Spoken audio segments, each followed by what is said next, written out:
দেখতে মিস্টেক করে ফেলছি তো। কি এই যা ওই যে আপনাদের সাথে এই যে এই আমাদের ফরওয়ার্ডদের সাথে মানে এই যা কথা বলতে বলতে ভিডিও দেখাতে দেখাতে লবণ দিতে ভুলে গেছি। আল্লাহ, কি বলো? লবণ দিয়ে দিব পরিমাণ মতো। ওয়েট ভিডিওটা দেখে অবাক হলেন, এখন পুরোটা দেখুন। আসসালামু আলাইকুম। দেখুন কি করবেন, আপনারা দেখতে থাকুন, ফুল ভিডিও দেখবেন, দেখলে বুঝতে পারবেন কি করতেছি। এই দেখেন, ফুল ভিডিও দেখলে কিন্তু বুঝতে পারবেন কি করতেছি। দেখেন আমি কিন্তু বাঁচতেছি।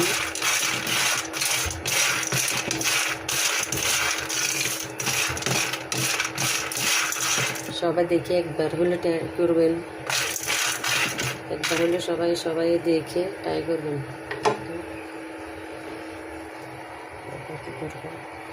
এটা কিন্তু একদম ছোট কাঁঠাল, একদম ছোট, দেখে বুঝতে পারেন একদম ছোট কাঁঠাল।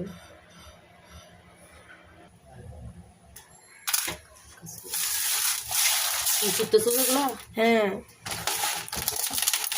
না, একটা রেসিপি বানাবো না ওইটা বলুন। এখন লিচিগুলো দিয়ে দিব, যেগুলা একটু করে দেখাইছি। এখন দিয়ে দিব পেঁয়াজ কুচি। এরকম রান্না কিন্তু একবার হলে খেয়ে দেখবেন, জাস্ট কীরকম লাগে দেখবেন। তারপর এখানে দিয়ে দিব পেঁয়াজ বাটা, আদা বাটা, রসুন বাটা, তারপর কাঁচামরিচ দিয়ে দিব কয়েকটা। এখন দিয়ে দিব মরিচ 2 চামচ, যেহেতু কাঁচামরিচ দিয়ে দিয়েছিলাম আগে। এখন দিয়ে দিব মশলা 2 চামচ। কি কি রান্না করতেছি সেটা তো আপনারা দেখবেন, দেখতে থাকুন রেসিপিটা কি এরকম হয়। চুলো দিয়ে দাও, সুইচ দাও। এখন বসাই দিব চুলার মধ্যে। এখানে কিন্তু সবগুলো দিয়ে দিছি আমি।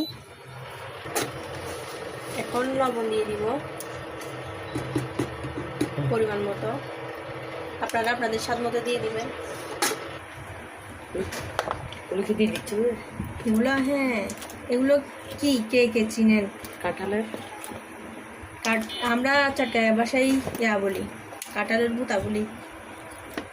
কোন কোন জেলার মানুষরা কি কি নামে চিনেন এটা অবশ্যই কমেন্ট করে জানাবেন। এই জিনিসটার অপেক্ষার প্রহর শেষ। কে কে খেতে পছন্দ করেন? অনেকেই কিন্তু খেতে চায় না, আবার অনেকেই অনেক